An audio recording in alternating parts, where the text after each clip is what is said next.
So we've got a 2007 F-250 here, 6.0 diesel, of course. No base oil pressure. So, of course, we tore the front cover. Well, we got it off. We tore the oil pump cover off. As you can see, got a nice scratch there. You have to have a pretty good seal between this chamber and that chamber. This is the suction side. That's the discharge. This goes into the block and feeds everything. If you got this going on, it isn't going to create enough of a suction in there that, you know, it won't even think about moving oil. So, and if we look at our gears here, we've got some pretty good marks on it. Looks like a needle bearing to me, and the way the cranking cadence sounds, it sounds like we got some valve train issue going on. So I didn't bother to see which cylinder it is because the motor's coming out anyway. So what we're going to do here is started disassembling it. Going to pluck it out of there and kind of evaluate things, see what we're working with, what we need to do to make this thing run and live a reasonably happy life for the rest of its life.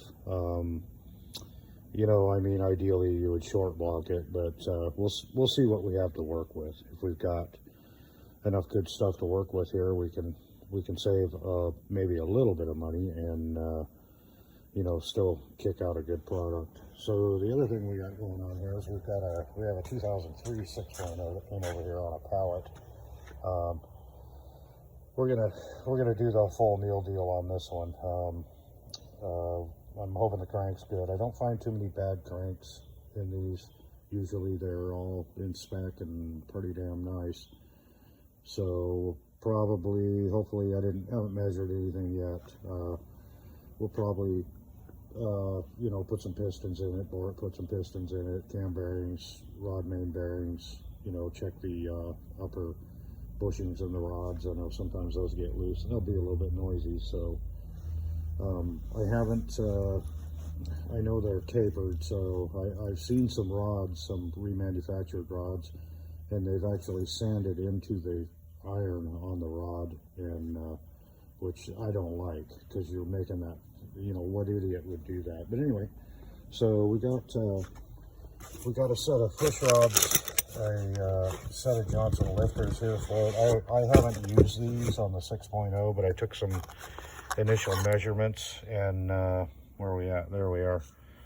I'm gonna have to you know, as compared to stock, what I'm gonna have to do is I'm gonna have to check my lifter preload. I know they probably already did that, but I have to know. So I mean, I'm not gonna put this thing together and not know what you know, if my valve train geometry is within spec, and I'll measure my valve opening, all that stuff, to make sure that this is all going to work and this is the thing to do. Because if it isn't, then we're not going to do this. We're just going to do stock lifters, and we'll figure out which push rod, you know, push rod length. We'll go from there. So when you start modifying this stuff, we're not reinventing the wheel here, but this is me doing it, so not somebody else. So I'm going to make sure that it's right. We got a stage 2 camshaft, which I didn't buy any of this stuff. Of course, the customer supplied it.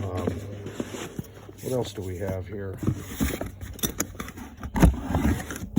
We'll do a whole series on this engine build here, and I'm going to put it together stem to stern, have it all primed up and ready to start. And they have a shop, and they're on mechanics. What's that? That's gaskets. Got a box of gaskets. What kind of gaskets? Oh, poly. Okay, well, we're good. Good gaskets. We've got something going on over here. Oh, we've got BD hub pipes. Yeah, those are pretty nice. I guess we're going to run an EGR cooler. Good. Yeah, that's pretty nice. And then we have stuff out of the way here. I can't handle what was in here. Oh, we got a fancy intake manifold. So the way these work is we've got these plugs. You put the bolts in, cap screws, they're Allen head, and then you put these plugs in the holes where the bolts would normally go.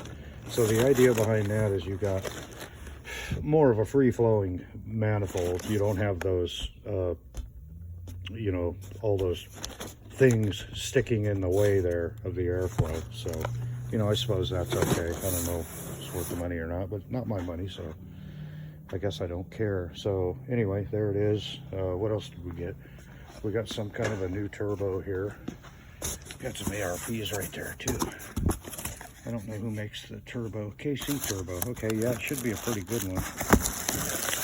Yeah, it's all pretty, brand new.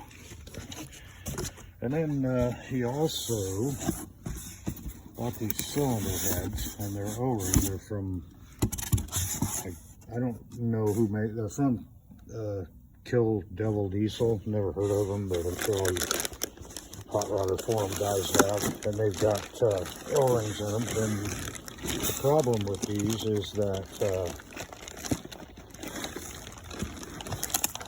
they don't oil them up or anything, and the purchaser got all excited, and so they've got some rust on them. I sprayed them down, but you can see the O-ring there that they put in there, and the idea behind that is when you torque this down, this is going to crush into the gasket, and it's supposed to make a better seal, you know, around the fire ring.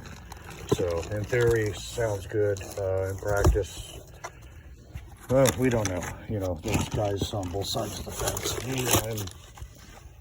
I'm on the side of the fence that says we don't have enough head bolts around the fire ring, so that head's going to move around no matter what you do, if you put studs in it or bolts or whatever. So it's kind of like the lifter failure. Like this truck here obviously had a lifter failure. It's got a lot of miles on it, you know, and it's just a victim of that. I'm not sure that you can really blame it on anything other than just high mileage, because it doesn't happen to all of them. I mean, I'm seeing more and more of it lately though. So anyway, really busy. Got a 6.4 out there we're going to short block. That'll be a blast.